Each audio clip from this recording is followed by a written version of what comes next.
Oke teman-teman semua, kembali lagi di channel Pendapat Joseph. Hari ini saya akan melakukan review terhadap film Big Four. Big Four itu sutradari oleh Timo Tjahjanto. Timo Tjahjanto sendiri adalah yang pernah bikin film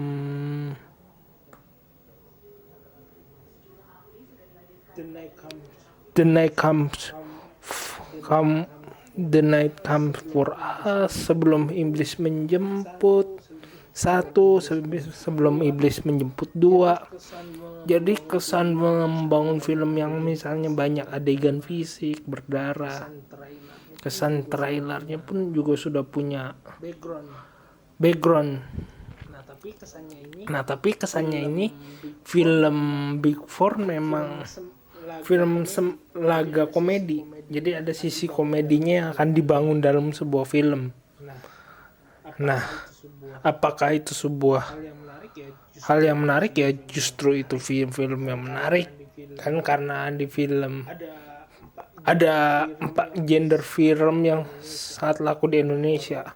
Ada horor, laga, drama, sama komedi.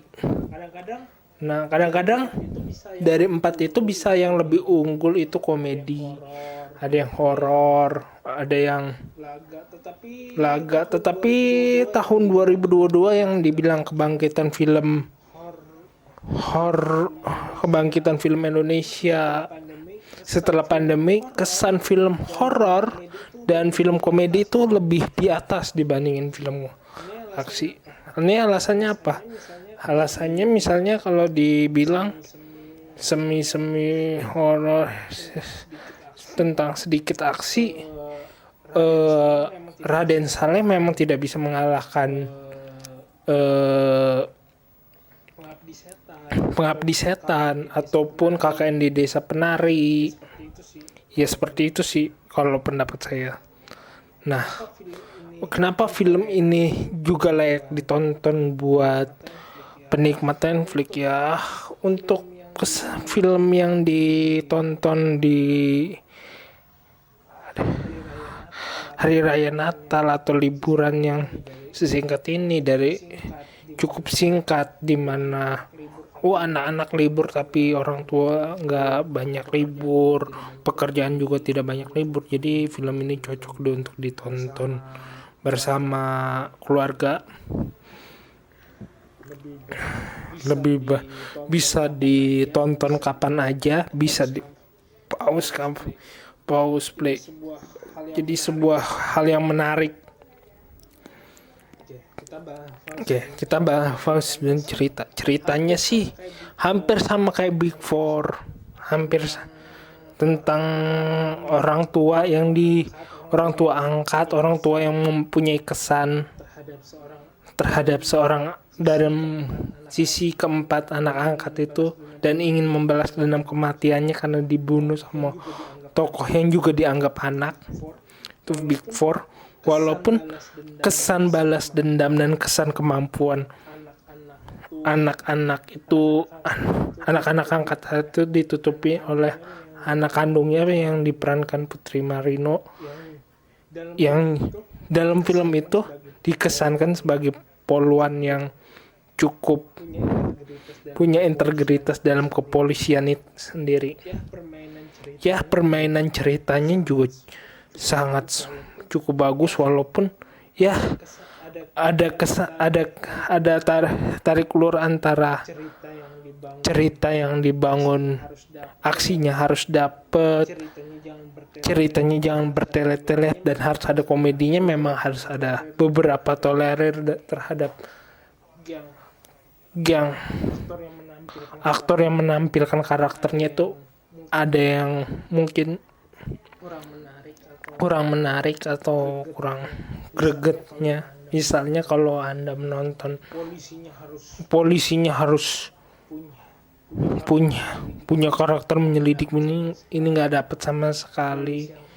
Polisi yang korupsi cuma ditampilin sepintas doang oleh Don bukan korup ya, polisi yang sangat nurut sama seseorang itu ditampilkan Doni Domara ya cuma sekedarnya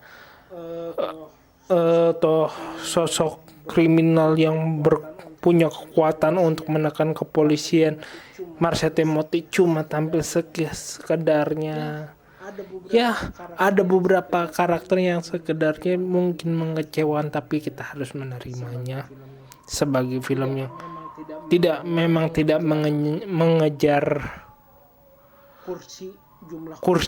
jumlah kursi, mungkin bisa mengejar jumlah viewer, tetapi ini Netflix, semua orang bisa nonton, semua orang bisa menikmati. Ya, jadi lebih membangun tayangan yang bisa dinikmati, memang bisa dinikmati karena semua film itu sebenarnya bisa dinikmati, tergantung kapan kalian menonton filmnya dan memberikan ruang untuk berapa hal yang bisa dinikmati atau berapa hal yang bisa dijadikan informasi.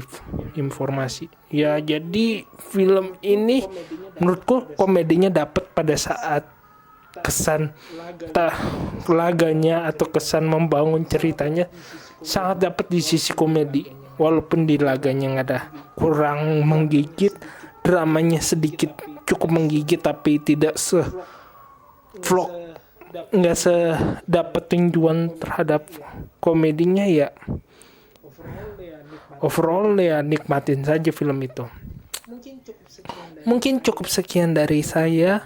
Mungkin video ini sangat sedikit ya, diterima saja. Jika suka silakan like, jika tidak suka atau menyampaikan kritik dan saran silakan klik di komentar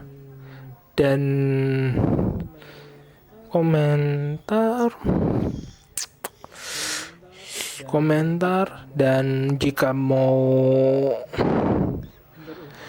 berinvestasi klik link Saweria di deskripsi. Terima kasih.